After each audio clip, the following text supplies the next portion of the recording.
Review və view tabinə devam edirik. Ekrana bir neçə cümlə yazdıq, daha doğrusu söz yazdıq.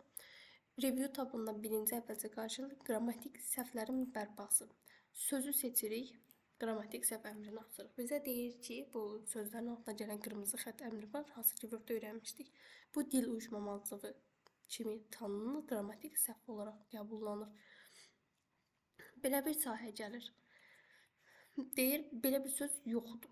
Onun yerinə belə bir söz var. Yəni ingilis dili lüğətində dəyişmək istəsəz change basa bilərik. Mən dəyişmək istəmirəm. Mən bu sözü olduğu kimi qəbul etməsini istəyirəm. Bu səbəbdən basıram add. Heç bir sözü dəyişməyini istəmirəm. Bunu da bu şəkildə təsdiqləyirəm. Olduğu kimi də qalır. Daha sonra buradan bir ingilis dilində söz yazıram. Sözləri artıq silə bilərik.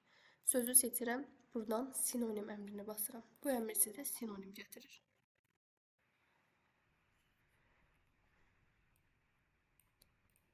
Funksiya işə düşə bilmədi. İndi düşdü. Baxın, yazdığımız söz kar sözüdür. Onlara sinonim olaraq bu sözləri gətirə bilər. Bu sözlər doğru da ola bilər, yanlış da ola bilər.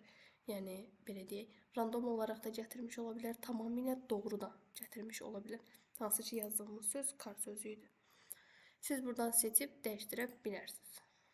Məsələn, biz yazdıq, icazə də verdik bunu. Yəni, baxıb dəyişdirə bilərsiniz. Daha sonra gəlir translate əmri.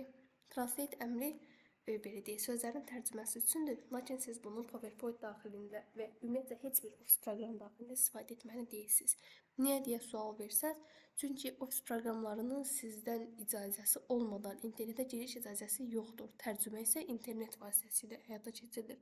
Bu səbəbdən bu əmri burada deyil, internetin özündə istifadə etməyiniz daha məqsədlə uyğundur. Bəs bu əmri buna niyə qoyublar deyə sual versəz?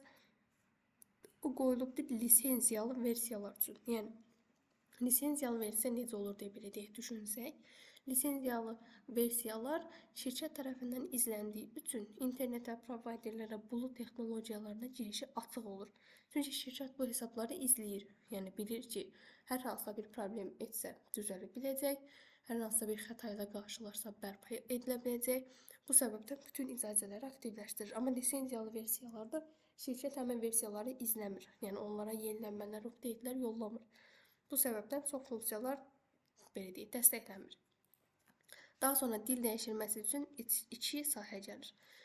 Var bizim sənədə yazdığımız sözlərin dili, hansı ki sol aşağıda da var, o qırmızı xəttlərin falan silinməsi üçün. Daha sonra var tətbiq dili. Tətbiqin dilinin dəyişdirilməsini fayl tabında sahə gəlir proqramın dilinin dəyişdirilməsi. Bunu option əmrində öyrənmişik. MS Word-un fayl tabına girsəz daha ətraflı görə bilərsiniz. Yəni, dərslərimizin içində mövcuddur. Klaviaturanın dili mövcuddur və tətbiqin dili. Tətbiqin dili biz istədiyimiz kimi dəyişdirə bilmirik. Bunun üçün setup yükləməliyik. Daha sonra var comment əmri. Yazılan, seçilən bir sözə comment qoya bilərik. Biz demişik, PowerPoint-da, Word-da comment istifadə etmirik. Niyə? Yenə eyni səbəb bizdə meydana çıxır ki, commentin açılması daha çox şəbəkə yönümlüdür. Niyə deyə sual versəz? Mən bu sənədi açdım. Buradakı yazılan sözə məlumat yazdım. Məsələn, buraya yazıram ki, bu söz ingilis dilindədir, Azərbaycan dilinə çevrin. Yazıram, Azərbaycan dilində yazın. Fərz eləyək ki, mən bu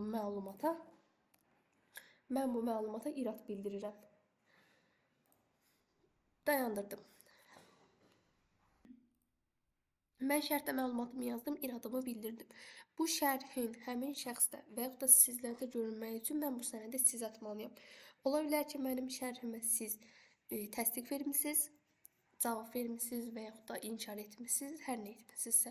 Mənim bunu görə bilməyim üçün siz o sənədi yenə mən atmalısınız.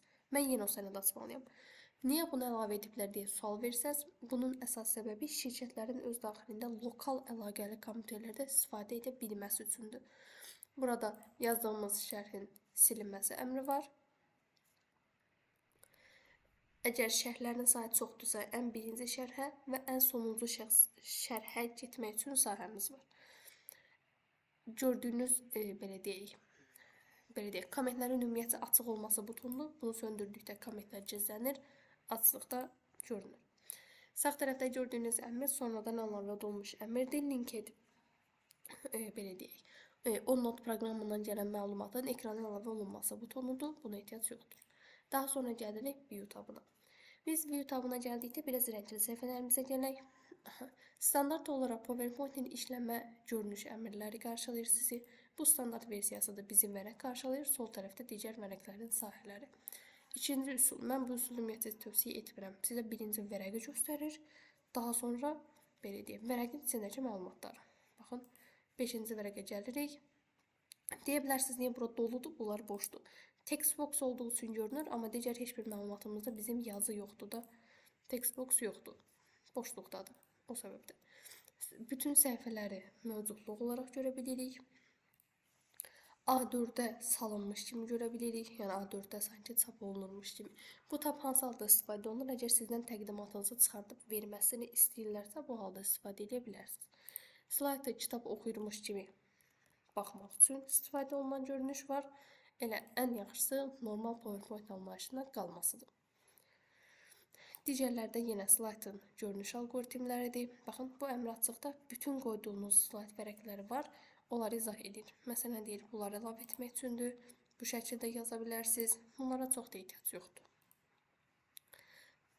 PowerPoint-də xətkeş əlavə etmək üçün sahə var. Baxın, sizin xətkeşiniz gəldi. Qoyduğunuz məlumatları ölçü ilə bərabərlik olaraq hesablaya bilməyiniz üçündür. Daha sonra vərəqi riyaziyyat vərəqinə çevirməsi üçün bir sahə var. Naviqasiya əmrinin açılması var. Daha doğrusu, naviqasiya əmri PowerPoint-də onsuz da aktiv işlək olduğu üçün, baxın bu sahəyə. Burada orta xətt ilə əvəz olunub. Basdıqda sənədin tam orta xətti gəlir, hansı ki bu məlumatı mərkəzləməyə falan işinizə yarasın deyə. Bunları dayandıraq. Daha sonra burada bir məlumat yazmışdım, bunu yaxından görməyinizi istəyirdim deyə böyüdürəm. Fərz eləyək ki, komment işarəsini böyütmək istəyirəm. Ən maksimuma çatdırdıq. Biz burada Fit to Windows'a basdıqda PowerPoint sənədi standart ölçüsünə qayıdır. Yəni 82%. Word-də bu standart ölçü 100%-dir. PowerPoint-də 82%-dir. Böyütmək üçün burada da sahə var. Deyir, məsələn, maksimumu 400-dür, 200, 100 və istəsəz buradan da seçə bilərsiniz. 292-yə qoymaq istəyirəm mən, fərz eləyək. Aha. Daha sonra burada color əmri var. Bu sizə biraz qəriz gələ bilər. Deyə bilərsiniz, niyə PowerPoint belə bir şey edir deyə. PowerPoint-də çıxartmaq əmri bildiyimiz kimi print tabı var. PowerPoint-də bunu nəzərə alır. Deyir ki, əgər sən PowerPoint sənədini çıxartmaq istəyirsən, bu sənədi rəngli şəkildə çıxartsan, mən bunu PowerPoint-i izah eləyəndə sətraflı şəkildə izah eləmişəm ki, vərəqin hər yeri boyandıqda A4 vərəqin nazik bir ölçüyə, həcmə malik olduğu üçün ıslamaq ehtimalı falan çox yüksəkdir. Keyfiyyətini itirməsi çox yüksəkdir. Bu kimi səbəblərdən və demişdik, sənədin hər tərəfi boyalı olduqda printer çox boya sərf edir. Bu kimi hallarda və printerimizin demişdik, iki növü var, rəngli və rəngsiz ağ-qara printer. Bütün bu səbəbləri nəzərə aldığı üçün sizə hazır şablonlar gəlir. Əgər sizin printeriniz sadəcə ağ və qara çıxarda bilirsə, biz bu əmrləri basdıqda diamına baxın, bütün slaytımız artıq ağ-qaradır. Görə bilirsiniz. Daha sonra, əgər ağı, bozu və qaranı üçünü də eyni anda dəstəkləyə bilirsə, bayaqçına nisbətən biraz boz tonları da daha belə deyək, rəngi səliqəyə salır.